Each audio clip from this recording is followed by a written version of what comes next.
Hi guys, good evening. Welcome back once again to the EdWord. I'm your host Eddie, and in tonight's video I'll be finally doing my episode review and reaction to The Strain Season 3 finale, which debuted 2 nights ago on FX. I missed it Sunday night because I was watching Walking Dead and I had relatives in town, and then of course last night was Halloween, and once again I was spending time with relatives and I did not get a chance to watch the episode until tonight. I just watched it. Wow, have we got a lot to talk about.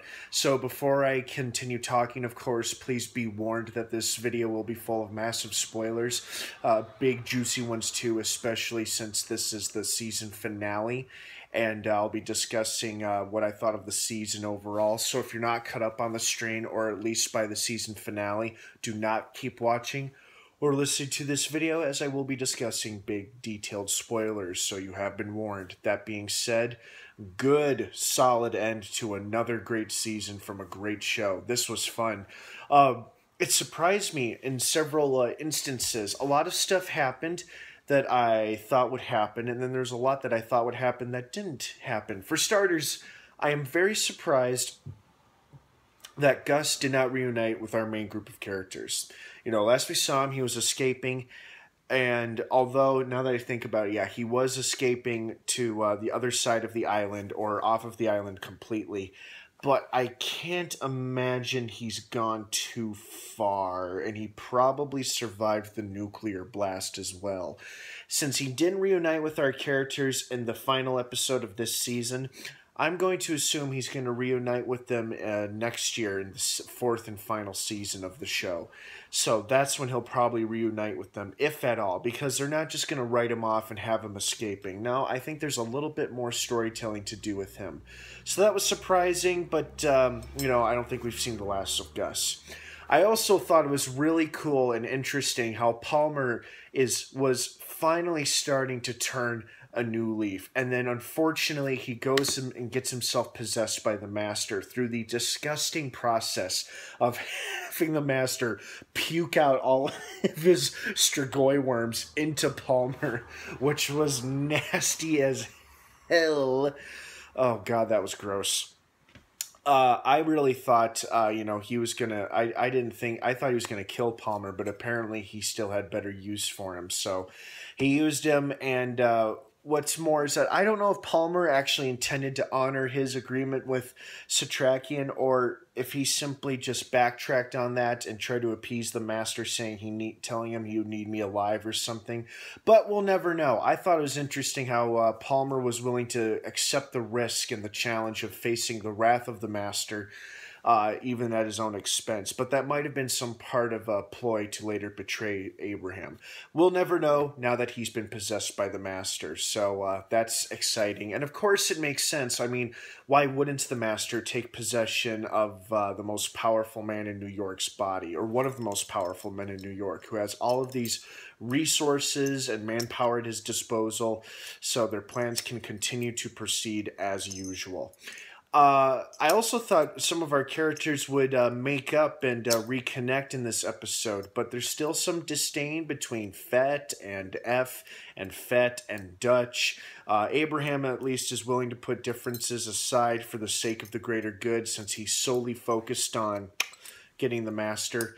And it was a great plan while it worked, while it lasted, but unfortunately that little bastard Zach hit the button, hit the detonator, which caused the nuclear explosion, and if he hadn't pressed the damn button, if everything had gone according to plan, the Master would now be at the bottom of the sea, and all of the Strigoi would be going crazy and dying. Unfortunately, if they did that, we would not have next season to look forward to.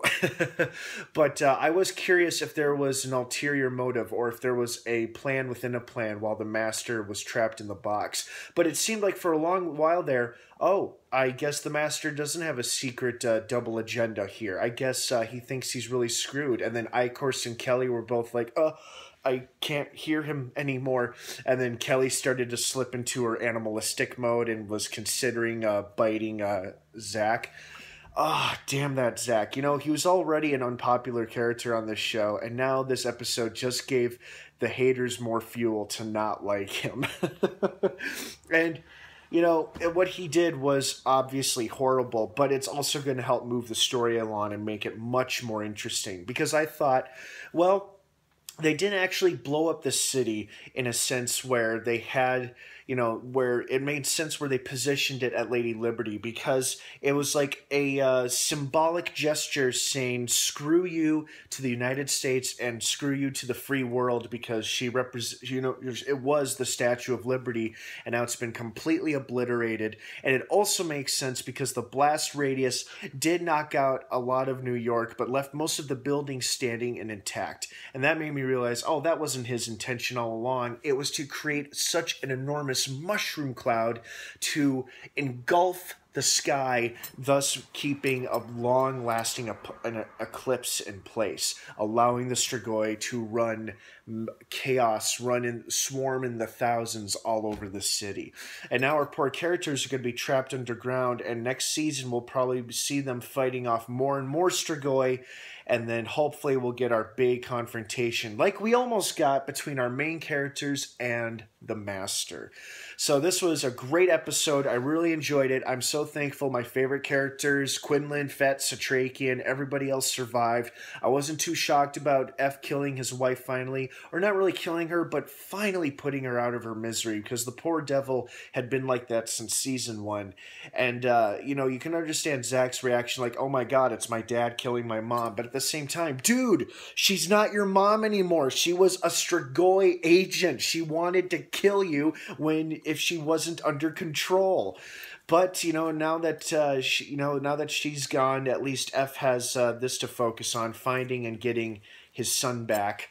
So, but is it too late for Zach? Has he turned to the dark side, so to speak? I mean, Icor said he had a dark heart, so it's hard to say. I am super pumped about next season. I am, of course, sad that it's going to be its final season, but it's also very exciting to know that we've probably got the best season, or a hell of a final season, coming up.